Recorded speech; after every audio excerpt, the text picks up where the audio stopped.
Kwa hiyo moja kwa moja tutapata jibu kwamba mwanamke kuvaa suruali ni vazi ambalo linapasa jinsia ya kiume, ni vazi ambalo linapasa jinsia ya kiume, kwa sababu mwanamke anapovaa vazi la suruali, mwanamke anapovaa vazi la suruali, maumbile yake yanakuwa yanamfanya mwanaume amtamani. Maumbile yake yanakuwa yanamfanya mwanaume amtamani. Maumbile yake yanakuwa yanamfanya mwanaume amtamani. Kwa hiyo mwanamke akivaa vazi la suruali ni rahisi sana kumfanya mwanaume amtamani, kwa sababu hilo vazi linakuwa limeshepu, linakuwa limeonesha au limechora umbile lake, na maumbile ya mwanamke na mwanaume ni tofauti. Maumbile ya mwanaume na maumbile ya mwanamke na maumbile ya mwanamume ni tofauti, Mungu alivyotuumba.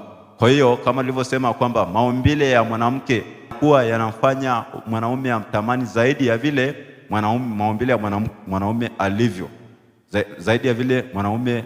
Kwa hiyo mwanamke akitembea wazi, kifua wazi, si sawa na vile mwanaume anavyotembea kifua wazi. Ndio maana ukienda sasa hivi huko migodini unakuta wanaume wametembea kifua wazi.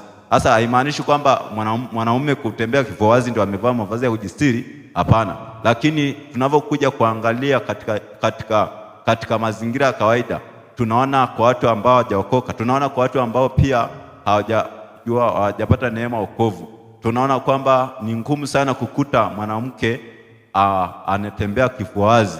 Ni aibu kwake kwa zaidi ya vile ambavyo mwanaume anatembea kifua wazi. Lakini katika nyakati ambazo tunaishi, shetani amewapiga watu upofu kiasi kwamba mwanamke anaweza katembea kifua wazi alafu akaona yupo sawa. Ila kabisa mwanamke, tukija kuangalia maumbile ya mwanamke, tukija kuangalia maumbile ya mwanamke, vile ambavyo aliumbwa, vile ambavyo maumbile yake inapelekea mwanaume aweze kumtamani na kuzini naye moyoni mwake, Kwa hiyo vazi la suruali mwanamke anapovaa namfanya wanaume wazini na yeye pasipo yeye kujua kwamba wanaume wanazidi na yeye, kwa kumtamani tu, kwa sababu anakuwa anaonesha maumbile lake, na maumbile lake ni rahisi sana kumpelekea mwanaume aweze kumtamani. Ni rahisi sana aweze kumpelekea mwanaume aweze kumtamani, umbile lake tu jinsi alivyo.